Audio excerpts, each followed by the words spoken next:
everyone, welcome back to the Oak and Lamb YouTube channel. My name is Rachel and I am an owner and craft producer here at Oak and Lamb. Today we're talking all things print and cut with printable vinyl. Now we do have a really great video on what is print and cut, how you can use it, some great tips and tricks on how to really get a lot of success with the print and cut technique with your Cricut. Today we're going to be talking about different materials you can use. This one we're going to be focusing on is printable vinyl. There are so many brands of printable vinyl out there, it can be overwhelming. We have taken the guesswork out of it and tested so many different brands, and this is the brand that we like the best. It is called Zakoto. They have a matte and a glossy. We prefer the glossy. We love the really good professional look of it. So this is the one that we recommend using today. Other than your printable material, you are going to need your printer for this. So we have our Canon TS8 220. This is a Pixma brand in the Canon line of printers. We do love this printer a lot. We also have our Cricut Explore 3 and a mat for us. We're also going to be using a brayer. And that's about it. You really don't need a lot. We might use a weeding tool for this. Depends on the type of stickers that you'll be making, because while this printable vinyl is good for a lot of things, a lot of people say that they want to use it for stickers most. So you'll hear me refer to the design we're making today as a sticker because this is going to be on printable vinyl. One thing I will mention about your printer that a lot of people do not know, if you have a designated printer to use with Print Then Cut, it is really important that it can have a rear loading tray. Now, if you're not sure what that means, a rear loading tray is a tray where you can place your material in the back of the printer. This one does have a rear loading tray, so we can take our material. Let me pull one out here. I'll just get one sheet. And again, this is the glossy. And it does have some branding on the back so you know what is the front and what is the back. And this is how you'll load this, is place it right in the back of your printer. It's super easy. And the reason why we love rear loading trays is for materials like this that aren't like regular copy paper or for thicker cardstocks and such. It does really well being able to go right through the printer, whereas if you load it on the bottom tray, it has to go up and over. And that's really tricky for some materials that you will be using with Print Then Cut. So that's why we do love a rear loading tray. So if you already have a printer that doesn't have one, try and use it as long as you can. It might be a little more limiting on the materials you can use in it, but if you haven't already found a printer, definitely make sure that you check if it has a rear loading tray. We love it. Now, another video I will mention is a video that Miss Becca created all about professional looking print and cut projects. It's amazing. There are seven, but she gives a couple of bonus tips as well on ways you guys can maximize your print and cut projects so they all look beautiful and professional every single time.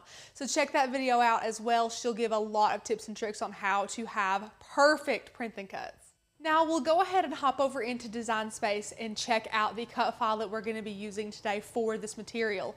This is going to be a super short, super quick video. So if you guys, again, don't know much about Print Then Cut, you're not sure how to use it, what it's used for, check out that video all about what is Print Then Cut, and that will explain everything. This video is just for using different materials. Today we're using printable vinyl. So let's hop over and see how we use this with Design Space in order to make our stickers. Okay, we're over in Design Space. You can see the cut file we're using today. It is a B, so this is a B Creative cut file. It's so cute. If you guys see these cut files and you absolutely love them, they are exclusive to Oak and Lamb. So if you would like to become a member, click the very first link down below. We would love to have you in our flock. We train on everything from Cricut to sublimation to Glowforge to sewing, woodworking, home decor, and more. So if you would like to become a confident crafter in any of those amazing areas, allow us to help you in that journey. Now we have this here. We have already added an offset to it and already done all of that. So again, that is also going to be in that Print Then Cut video if you guys want to watch that. I'll also have it linked down below. So this is what it looks like. It has an offset and you might not be able to see the offset. So let me go over here. I'm going to click blank canvas. Now I'm going to go and change the color of my canvas so that we can see the offset. Now you can see it, it looks much clearer as to what we're going to be creating today. So I'm going to make this at 4 inches. Now it is so important to size your physical blank. So blank means the item in which you're going to be applying your vinyl to. You want to make sure you're sizing your blank properly and doing everything in your power to make sure it's going to be sized in Design Space the way that you want it. You do not want this to be missized. That is a great way for beginners to waste time and money, is by not measuring things efficiently. So if this is going on a laptop, make sure you measure the top of your laptop. Import into Design Space a basic shape. Let me go ahead and share with you what I mean.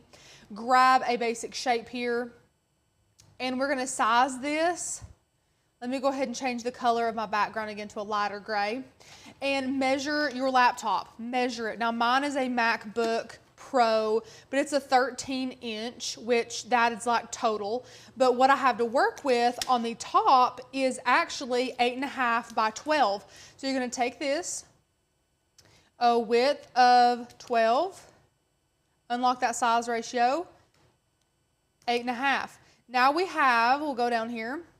Now we have our size here, Design Space. This is what our representation is for our blank object that we're going to be applying this to, which we're not going to put it on a laptop, but let's just say we're going to put it on a laptop. We can today, but this is what we're going to be placing it on. This is a great way for you guys to put your physical product into Design Space to make sure it's going to be sized properly. Now you can size your cut file to fit well on this. Now if that happens, all you have to do is go up to Arrange and click Send to Front. And now you can size this down, place it wherever you want to on your laptop. Of course, this is an Apple, so it will have a little Apple logo here in the middle. You can go ahead, place this wherever you think you might want it. You can see this is a pretty good size here. You could make it a little bit bigger. You're like, okay, this is pretty good. So this is just a really great way to make sure that your sizing is proper in Design Space. Please, please, please do this. If you have anything you can easily size, put it in Design Space with a basic shape. You will be glad you did. It really takes all the guesswork out of sizing. It's incredible for Cricut beginners to learn how to do. We do this as much as we possibly can here, and we've been crafting for a very long time. It's just so easy, and it really allows you guys to not waste as much vinyl. So definitely do this if you can. So let's just say this looks good. It's 3.417 inches by 3.247. Again, the numbers don't matter as much as how it's going to look on your finished product. So this is the one that we have decided on. This is the size that we like. We have our Cricut Explore 3 selected here. So if you have more than one machine, you can select that elsewhere, you know, if you have a different machine you're using. But we're using our Explore 3. So now we can go ahead and click Make It. And here is the preview of it on Design Space. Now that black box is your registration lines. Those are very, very important to Print Then Cut projects. Those will allow your Cricut to scan around those black lines, that black box, and make sure it's going to cut where it needs to properly. So now you can just hit continue. And we're going to send this to our printer. And we have add bleed selected, which if you don't know, add bleed, all that is it tells your printer to put a little bit of extra ink out only around the outside edge of your project. This will help in case your Cricut is not calibrated properly, which we also have a video on how to calibrate your machine. Check that out. That is also talked about in Becca's video on how to have successful, amazing Print Then Cuts. If you're struggling a little bit, maybe you've been using Print Then Cut for years and you're still having a little bit of issues, it's a really great troubleshooting video as well. But if your machine is not calibrated properly, which basically just means it doesn't cut exactly where it's supposed to cut on your Print Then Cut projects, that add bleed will kind of, quote, save your project from looking like a fail because it has spread a little bit of extra ink out. So if it doesn't cut right where it's supposed to, it really kind of makes up for that. So we usually just leave that on. The offset is on our project today, so it won't have any ink on the outside because on the outside it's just white anyways. So we're just going to leave that on, and we're going to toggle on Use System Dialog. And here is where we can kind of make sure that our settings are correct. So we're going to make sure we feed from the rear tray. We're gonna take our quality from normal to best. And again, these are all things that are covered in that one video I keep mentioning. So definitely watch that if you need an in-depth tutorial on how to kind of, change your printer settings and things like that. That's a really good video on that. So now all we have to do is press print. And one thing I do want to mention while this is printing is we do have our printer set to glossy paper. You can do those settings here on your printer or on your computer in your printer settings there. So definitely do that if you haven't already. Again, that's another great point Becca makes in her video. If you have done Print Then Cut for years, or if you're just starting out, that's a really beneficial video to watch because it has all of these examples and techniques on how to get perfect Print Then Cut. And look how beautiful that looks. We do have one down here that we printed earlier that had a bit of a mistake on it up here. So we just used the same page so that we didn't waste anything, and we have it right here. It looks beautiful. Now you can let this dry, but you don't have to. With the printer being on the correct setting for the paper, it really does a good job at making sure that the ink dries pretty quickly. So you can see I'm rubbing on this registration mark and it's not smudging or anything. So now we can go through and place this on our mat. And this mat has been well loved, so we've actually flipped ours over. You can load in a mat this direction, which is technically the front, or you can load it this direction. So I'm gonna place this right here on the side, top left corner, and use our brayer to roll this down.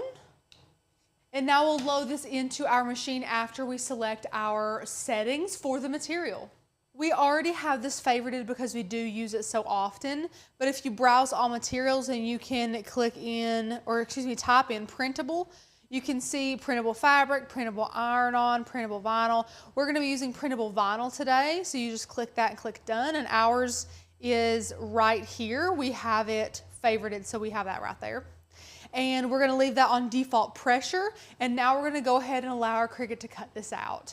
Now we have this on our mat, and we're gonna place it right here in the machine and load it on in.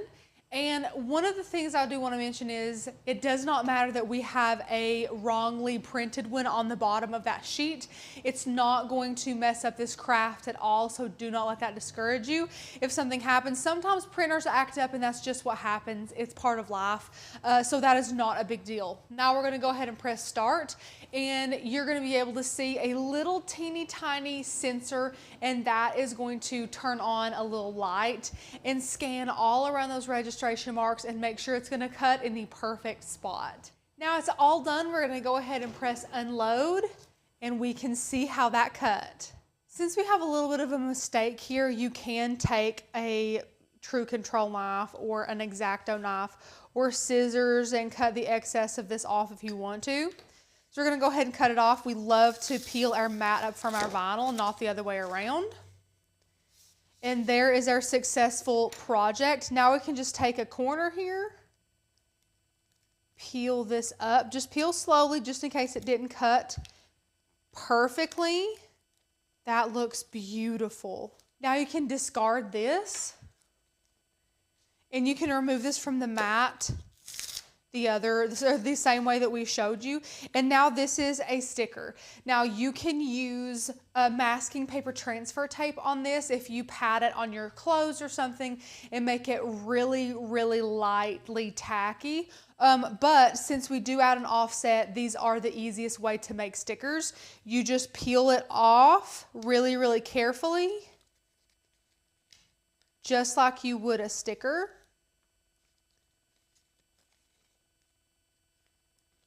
And there you have it. You have your Print Then Cut sticker made out of printable vinyl. You can leave it on your paper here if you want to. You can peel it up, do whatever you want to do, but it looks absolutely adorable. It's so cute, ready to be stuck on anything that you want. And I'll go ahead and give you guys another close-up of this paper. This is the Kodo. It is glossy paper. It is water resistant, which is amazing. So these are very durable. We love this brand. And again, I'll pull one out and share with you. So you can see the back has this little grid on it. So this is really easy to know the front from the back. And of course the front is also pretty glossy, which is great. So this is a really, really good brand of printable vinyl. We highly recommend it. I hope you all enjoyed this video on creating our little sticker with Print Then Cut. Using printable vinyl is so easy. Some people think it's a bit intimidating. I think the hardest part is finding a brand that you like. And again, we have done all that work for you. Get that Zakoto brand. We love the glossy. It is a beautiful, durable, water resistant sticker paper that we love to use. It's a great printable vinyl. Now again, if you did enjoy this video, give us a thumbs up. Be sure to subscribe to the channel to see when more amazing videos like this go live. And if you would like us to hold your hand through your crafting journey, click the very first link down below. We would love it if you would join our flock, join our membership, and create amazing things with us. Thank you guys so much for watching, and I'll see you in the next video.